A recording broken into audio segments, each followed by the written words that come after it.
मैं शालू चौधरी आपको क्लास 8 की मैथमेटिक्स चैप्टर 2 जो कि लीनियर इक्वेशन वन वेरिएबल है करवा रही हूँ।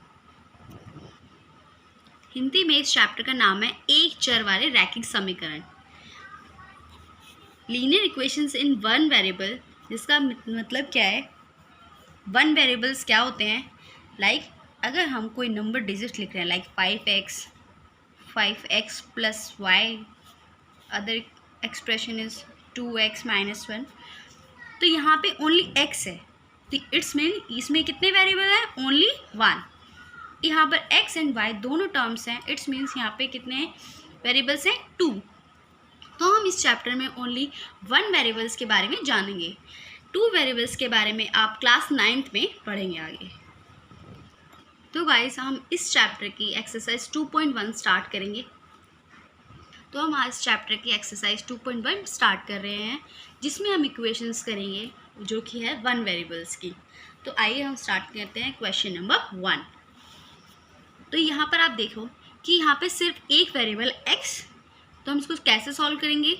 अब हमें ये मालूम है कि कोई भी टर्म इक्वल्स टू के उधर जाके प्लस वाली वैल्यू माइनस हो जाती है, माइनस वाली वैल्यू प्लस हो जाती है। मल्टीप्लाई डिवाइड में चेंज होता है और divide change will be multiply. तो यहाँ पर x माइनस 2 इक्वल टू 7 है। इस तरह आप इसको सॉल्व करेंगे कि जो x वेरिएबल है इसको खाली कर दोगे, इस साइड को x को यहीं सिंगल रखेंगे, इक्वल्स टू डाल के जो भी वैल्यू आपके पास है वो सेम लिख देंगे। माइनस का 2 उधर जाके क्या हो जाएगा, चेंज, प्लस का 2। x equals to 7 plus 2 equal to 9। अब x के साथ कोई वैल्यू नहीं है, तो हमारा आंसर क्या हो जाएगा, x विल बी 9। और आगे हम इसी तरह से सेकंड क्वेश्चन करेंगे। यहाँ पर भी हमारा वेरिएबल y है, तो हम y को हम यहाँ पे अकेले लिख लेंगे, इक्वल टू 10, प्लस की वैल्यू उधर जाके माइनस में, देन 10 माइनस 3 इक्वल्स टू 7, तो y की वैल्यू क्या हो जाएगी, 7।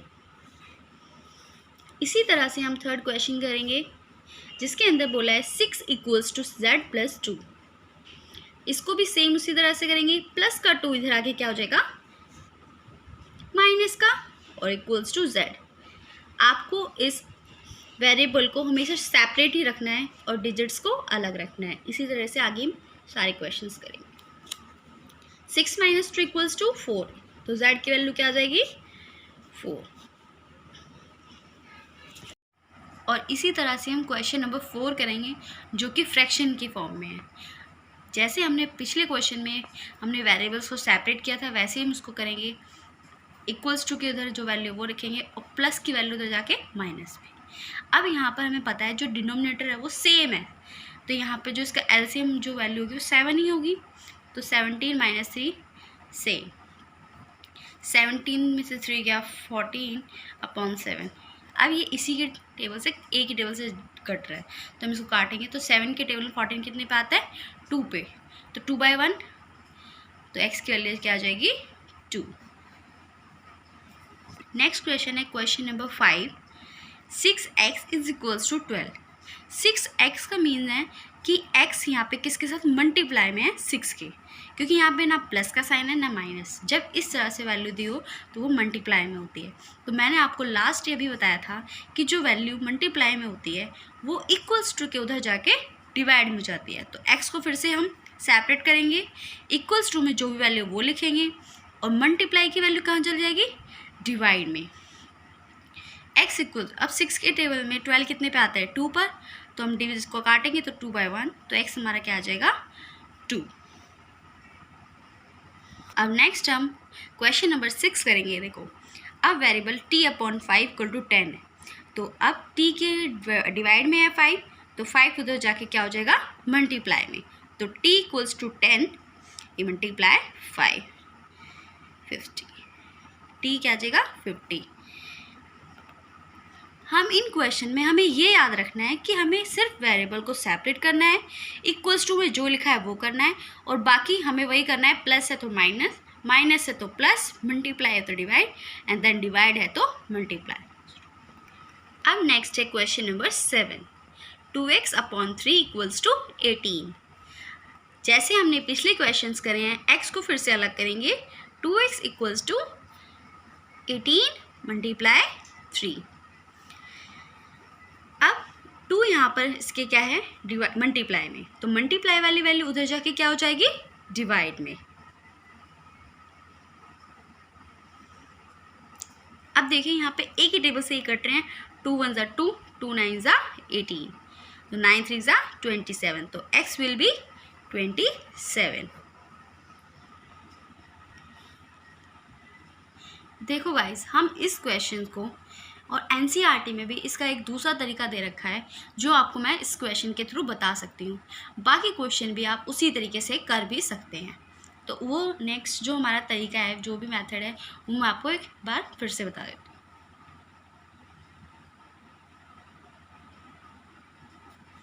उस मेथड में क्या है, आपका जो भी x के साथ टर्म है, नंबर है, जैसे 2 मल्टीप्लाई में और डिवाइड में 3 है, तो आपको बस उसका अपोजिट करना है। लाइक 2x अपॉन 3 है इक्वल्स टू 18 लिख लीजिए। उसके बाद डिवाइड में 3 है, तो उसको यहाँ पर आप मल्टीप्लाई में 3 करेंगे, तो मल्टीप्लाई 3 यहाँ पे भी करेंगे, और आप एक यहाँ पे स्टेटमेंट डाल दोगे, मल्टीप्लाई बाय 3 बोथ साइड। ये कट हो जाएगा, तो हमारी वैल्यू क्या हो जाएगी, 2x इक्वल्स टू 18 3 ज़ा 54। अब x के साथ अब क्या बचा है, 2, जो कि मल्टीप्लाई में है, तो हम इसका अपोजिट करेंगे। अगर मल्टीप्लाई में 2 है तो हम नेक्स्ट क्या स्टेप करेंगे, डिवाइड बाय 2। तो हम फिर से स्टेटमेंट लिखेंगे, multiply by 2 in both side, 2x upon 2 and 54 upon 2। ये कट हो जाएगा, तो x इक्वल्स टू, ये भी कट कर दोगे एक ही टेबल से, 27, x भी हमारा। आंसर दोनों ही सिचुएशन में बिल्कुल एक आएंगे, तो आप कोई भी एक मेथड अप्लाई कर सकते हैं।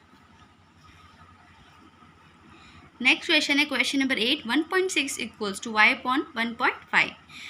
ये तो बिल्कुल ही इजी क्वेश्चन है। y डिवाइड, जो 1.5 है वो डिवाइड में, आप उधर जाके इसको क्या कर दोगे, मल्टीप्लाई। आप इसको मल्टीप्लाई कर दोगे और आंसर हमारा आ जाएगा।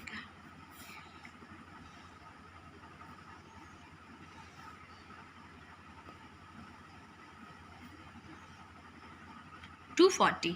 तो अब यहाँ पे देखो कि जो मैंने मल्टीप्लाई किया है वो तो बिल्कुल जो हम सिंपल मल्टीप्लाई करते हैं वैसे ही करना है।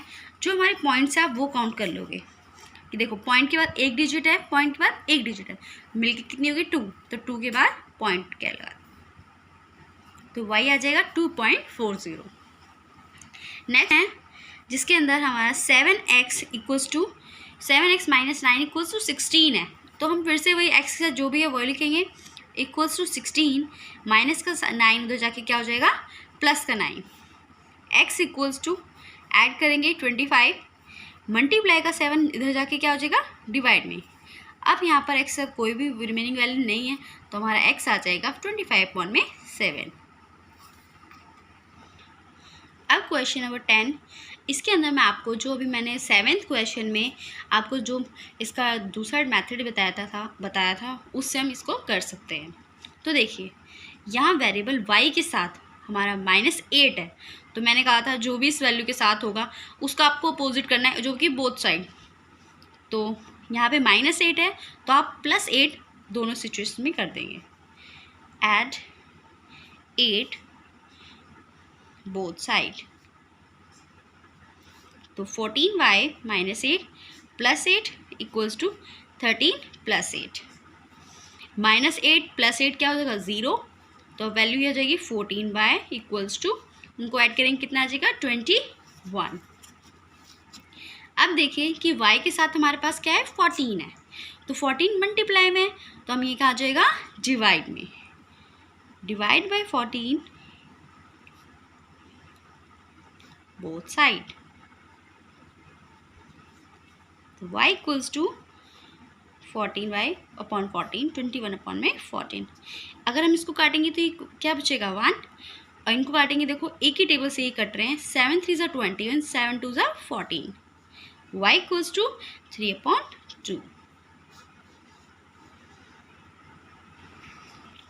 नेक्स्ट क्वेश्चन है question number 11, 17 + 6p equals to 9। तो 6p इक्वल्स टू 9, प्लस का 17 इधर जाके क्या हो जाएगा माइनस में। 6p इक्वल्स टू 17 में से 9 गया, 17 में से 9 गया 8। अब हमें यहाँ पे पता है कि जो 17 है वो बड़ी वैल्यू है जो कि माइनस में है, तो यहाँ पे साइन माइनस का आ जाएगा। तो 6p इक्वल्स टू -8। तो p इक्वल टू, अब p के साथ 6 भी है तो फिर से सॉल्व करेंगे। -8 मल्टीप्लाई में 6 है जो कि डिवाइड में आ जाएगा। अब दोनों ही एक ही टेबल से कट हो रहे हैं, तो 2 4 = 8 एंड 2 3 = 6 जो कि माइनस में। तो p क्या आ जाएगा हमारे पास -4/3। देखो गाइस, जिसको माइनस की प्रॉब्लम है, जिसको समझ में नहीं आया है, मैं आपको दोबारा क्लियर कर देती हूँ कि अगर कोई वैल्यू अगर हम माइनस कर रहे हैं, लाइक 4 - 3 हमें पता है 1 होता है, लेकिन अगर 3 - 4 अगर हम कर रहे हैं तो वो -1 होता है। वाई? बिकॉज ऑफ कि 4 के साथ माइनस का साइन यहाँ पे बड़ा है। इन दोनों वैल्यू में 4 बड़ा है और उसके साथ प्लस का साइन है। अगर कोई साइन नहीं है, इट्स मीन्स प्लस है, तो +1 आएगा, मतलब प्लस का 1 आएगा। अगर वो माइनस में है, अगर वैल्यू माइनस में है तो क्या आएगी, बड़ी वैल्यू माइनस में आ जाएगा। Next is question number 12, x/3 + 1 = 7/15। x की वैल्यूज़ को फिर से अलग कर लेंगे, इक्वल्स टू जो भी है वो लिखेंगे, प्लस का 1 तो जाके माइनस का, कुछ नहीं है नीचे तो हम 1 लगा सकते हैं। अब हमें ये पता है कि 1 और 15 का एलसीएम 15 होता है, इसको हम क्रॉस मल्टीप्लिकेशन मेथड से भी कर सकते हैं। ठीक है, तो 7 1 = 7, 15 1 = 15। x वाले टर्म को सेम लिख लेंगे। x/3 इक्वल्स टू 15 में से 7 माइनस करेंगे, 8 अपॉन में 15। वही जो मैंने आपको लास्ट बताया कि 15 माइनस का बड़ा है, इसलिए 8 के साथ भी माइनस आ जाएगा। अब डिवाइड में 3 इधर जाके क्या हो जाएगा, मल्टीप्लाई में कट कर देंगे एक ही टेबल से, तो क्या आ जाएगी वैल्यू -8/5। x will be -8/5। और guys, this is the last question of this exercise. If you have any doubt and query about this exercise, you can comment. Guys, this is your homework question, और अगर आपको कोई query है तो आप मुझे comment कर सकते हैं, और इसका आंसर आप कमेंट बॉक्स में डाल लें, जिससे मुझे पता चल जाएगा आपको समझ में आया या नहीं। देन मैं आपको इसका रिवर्ट करूँगी इसका आंसर क्या है। बाय गाइस, और अब नेक्स्ट वीडियो में नेक्स्ट एक्सरसाइज के साथ मिलते हैं।